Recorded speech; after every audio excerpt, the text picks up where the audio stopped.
Students, जैसा कि आज हम लोग डिस्कस करेंगे दो तरंगों का व्यतिकरण। दो तरंगों में व्यतिकरण कब होता है, ठीक है ना। दो तरंगों का व्यतिकरण जब समान आवृत्ति की दो तरंगें किसी माध्यम में एक साथ एक ही दिशा में गमन करती हैं तो उनके परस्पर अध्यारोपण के कारण क्षेत्र में किसी बिंदु पर तरंग की तीव्रता उनकी अलग अलग तीव्रताओं के योग से भिन्न होती है। इसका मतलब ये है कि कोई भी प्रकाश की किरणें हैं, ठीक है ना, समान आवृत्ति की जो कोई तरंगे हैं, ठीक है ना, तो ये तरंगे क्या करेंगी, माध्यम में गमन करेंगी, ठीक है ना।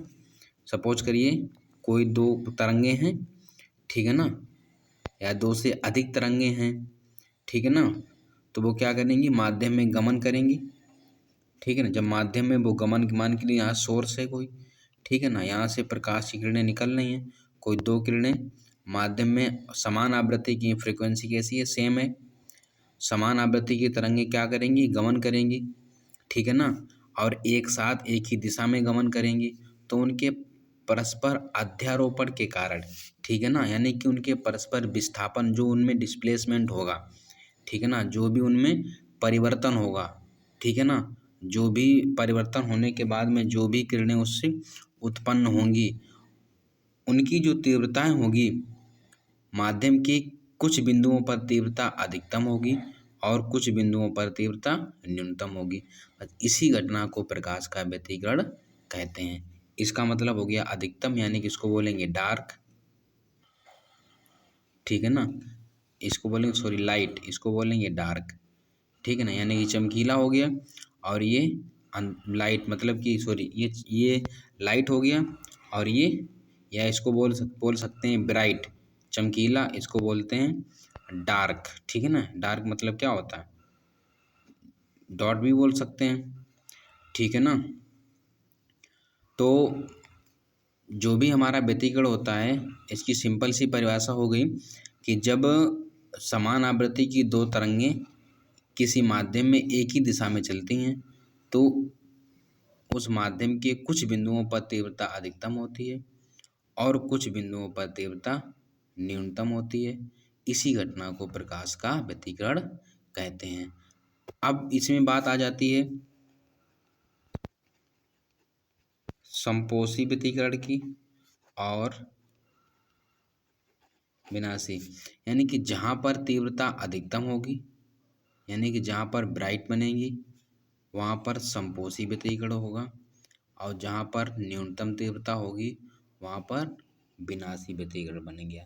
कैसा बनेगा, विनाशी व्यतिकरण बनेगा, ठीक है ना। यानी कि जिन बिंदुओं पर परिणामी तीव्रता या जिन बिंदुओं पर तरंगों की तीव्रता न्यूनतम होती है विनाशी व्यतिकरण बोलेंगे। जहाँ तीव्रता अधिकतम होती है वहाँ संपोषी व्यतिकरण बोलेंगे, ठीक है ना। अब इसका हम लोग डेरिवेशन करते हैं कि कैसे संपोषी व्यतिकरण, विनाशी व्यतिकरण और इन तरंगों का जो व्यतिकरण है वो परिणामी विस्थापन हम लोग कैसे फाइंड आउट करते हैं, इसको हम लोग अब देखते हैं। देखिए, समान आयाम की किरणें हैं, ठीक है ना। आयाम कैसे हैं, यानी कि आवृत्ति कैसी है, समान है, तो इनके आयाम जो होंगे वो क्या हो जाएंगे, पहली किरण का A1 हो जाएगा, दूसरे का A2 हो जाएगा। पहली किरण का क्या हो जाएगा, A1, और दूसरी किरण का क्या हो जाएगा, A2 हो जाएगा, ठीक है ना, क्योंकि समान आवृत्ति है, ठीक है ना।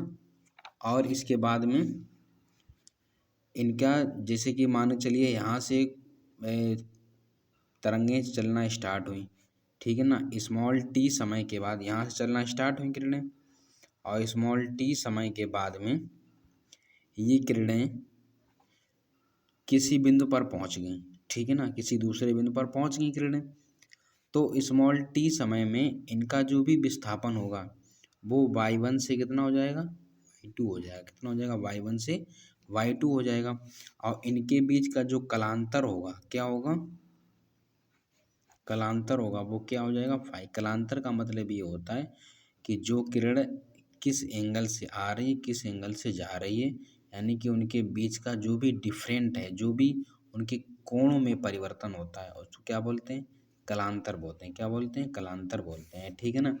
तो पहली कंडीशन में आपका जो भी विस्थापन है वो y1 इक्वल कितना आएगा, a1 साइन ओमेगा टी।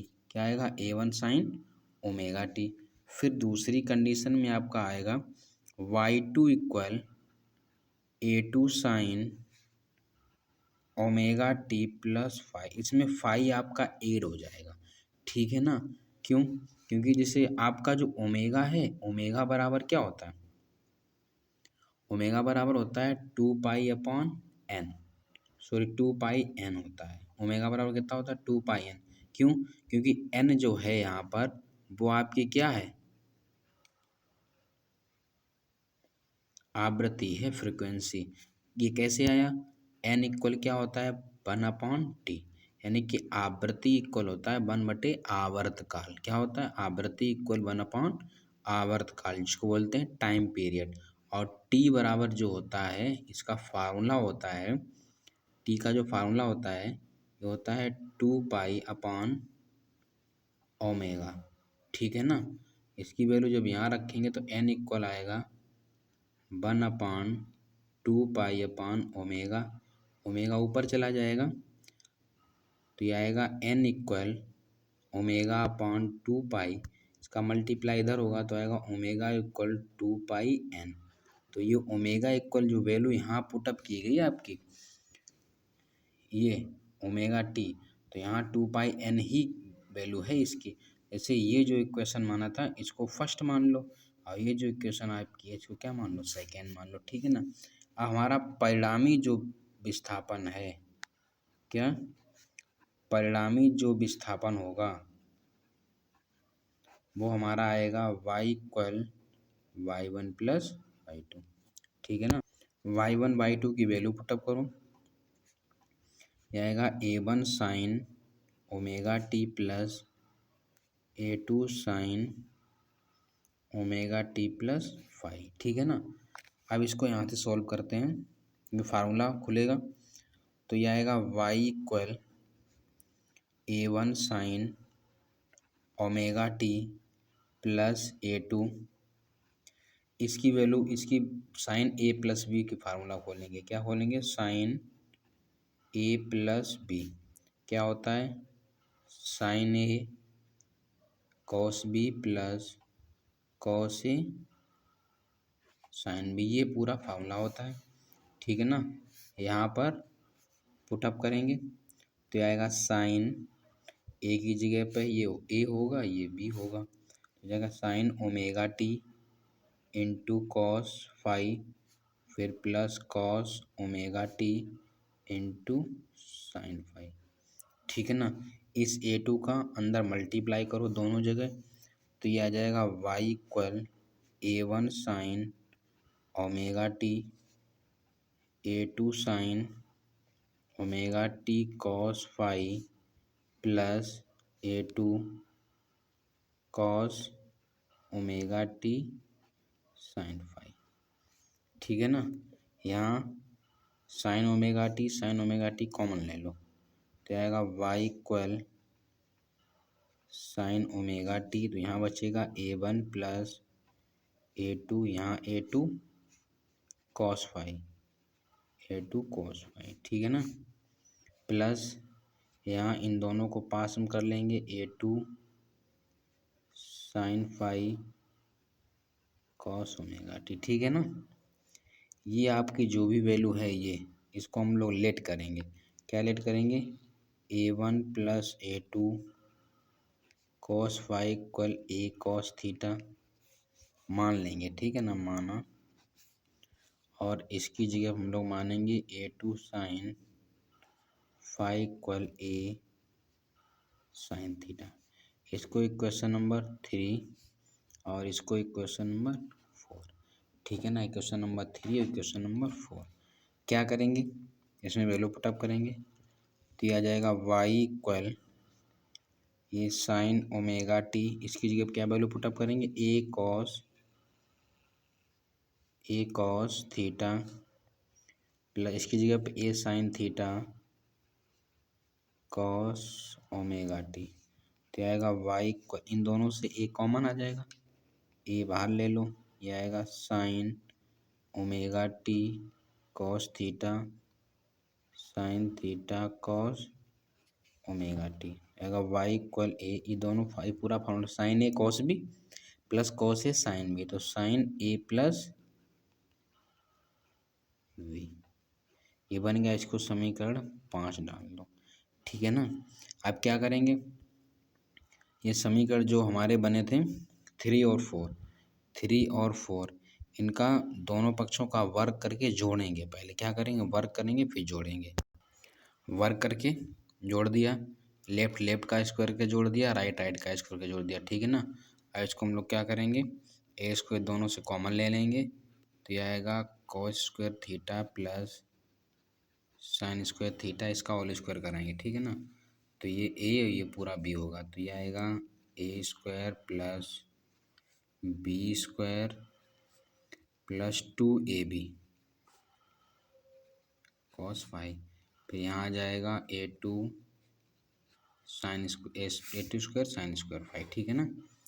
तो ये आ जाएगा ए स्क्वायर, ये पूरा 1 हो जाएगा, तो ये आएगा a1 स्क्वायर, इन दोनों से a2 स्क्वायर कॉमन ले लो, तो ये आएगा cos square 5 plus sine square 5 2a1 a2 cos 5, ये 1 ले लो, ये a1 स्क्वायर प्लस a2 यहाँ 1 हो जाएगा क्योंकि स्क्वायर को थीटा प्लस में 1 होता है, तो ये आएगा 2a1 a2 कॉस 5, ठीक है ना। आपका एक ये फार्मूला बन गया, ठीक है। अब एक तीव्रता का फार्मूला होता है आई इक्वल के ए स्क्वायर, ठीक है ना। जो तीव्रता होती है वो इसके वर्ग के व्युत्क्रमानुपाती होती है, इसको बोलते हैं आयाम के वर्ग की अनुक्रमानुपाती, सॉरी कैसी होती है, अनुक्रमानुपाती, यानी इसका ये आई प्रोपोर्शनल कैपिटल ए स्क्वायर। यहाँ जो प्रोपोर्शनल का साइन हटता है तो यहाँ कोई कांस्टेंट वैल्यू आ जाती है, ठीक है ना, कोई कांस्टेंट वैल्यू आ जाती है उसकी जगह पे। तो अब क्या करेंगे, इसमें यहाँ वैल्यू पुटअप करेंगे, इन सभी जगह वैल्यू पुटअप करेंगे, तो यहाँ ए स्क्वायर की जगह पर कितना आएगा, आई अपॉन के, यहाँ आ जाएगा। ये परिणामी आयाम है और यहाँ पर अलग अलग आयाम है, ठीक है ना। तो यहाँ लिखेंगे आई अपॉन के इक्वल, यहाँ पर लिखेंगे I1 अपॉन के, यहाँ लिखेंगे I2 अपॉन के, क्योंकि यहाँ पर लिखेंगे A1 है तो I1 अपॉन के, A2 है तो I2 अपॉन के प्लस 2। देखिए यहाँ पर स्क्वायर तो है नहीं, तो जब यहाँ पर भी स्क्वायर नहीं होगा तो A इक्वल कितना आएगा, √I1 अपॉन के, यानी कि I अपॉन के, यहाँ A1 होगा तो यहाँ I1 होगा, के सेम रहे क्योंकि कांस्टेंट है, ठीक है ना। यानी कि जैसे यहाँ A1 है, A1 इक्वल कितना आएगा, I1 अपॉन के रूट में, क्यों, क्योंकि यहाँ स्क्वायर होगा तो यहाँ रूट नहीं होगा। जैसे कि यदि ए स्क्वायर इक्वल 2 हो तो ए इक्वल √2 हो जाता है, ये स्क्वायर इधर रूट हो जाता है, तो ऐसे इसका ये स्क्वायर है ये रूट हो जाएगा, ऐसे यहाँ इसका स्क्वायर इसका रूट हो जाएगा, ठीक है ना। तो ये आएगा I1 अपॉन के, इधर होगा I2 अपॉन के कॉस 5, ठीक है ना। तो यहाँ आएगा आई अपॉन के इक्वल ये I1 अपॉन के I2 अपॉन के 2 I1 I2, ये रूट के बाहर आ जाएगा, के डबल बार में है रूट बाहर आ जाएगा 5, सभी जगह के सेम है तो इधर भी सेम है, कट हो जाएगा, ठीक है। इससे ये कट कर देंगे तीनों से, तो आएगा I1 I2 2 √I1 plus I2 cos 5, ये आपका तीव्रता का फार्मूला आ गया, किसका आ गया, तीव्रता का फार्मूला आ गया, ठीक है ना। फिर हम लोग पढ़ेंगे मैक्सिमम और मिनिमम, जैसे कि आप समपोषी व्यतिकरण के पढ़ेंगे, किसके लिए पढ़ोगे, समपोषी, तो यहाँ पर तीव्रता कैसी होती है, अधिकतम होती है, तो यहाँ A1 प्लस A2 का होल स्क्वायर आएगा, और विनाशी व्यतिकरण में तीव्रता न्यूनतम होती है तो I मिनिमम आ जाएगा, A1 माइनस A2 का होल स्क्वायर, ठीक है ना। तो ये आपका पूरा कंप्लीट डेरिवेशन था। फिर इसमें हम लोग पढ़ेंगे पथांतर और कलांतर, समपोषी व्यतिकरण के लिए कलांतर पथांतर क्या होता है, और विनाशी व्यतिकरण के लिए कलांतर पथांतर क्या होता है, ये हम लोग नेक्स्ट वीडियो में पढ़ेंगे। ठीक है ना। तो कोई भी डाउट हो इस डेरिवेशन में आप पूछ सकते हैं। ठीक है।